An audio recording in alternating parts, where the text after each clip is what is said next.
चारा चोरा करे दूगो बैल रे। चारा चोरा करे दूगो बैल रे। खुल गेलै सिराजन घोटाला वाला फैल रे। खुल गेलै सिराजन घोटाला वाला फैल रे। अबरी चुनाव में जनता छोड़ाई देते मैल रे। अबरी चुनाव में जनता छोड़ाई देते मैल रे। खुल गेलै सिराजन घोटाला वाला फैल रे। खुल गेलै सिराजन घोटाला वाला फैल रे।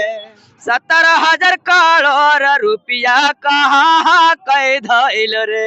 17,000 करोड़ रुपया कहाँ कई धैल रे।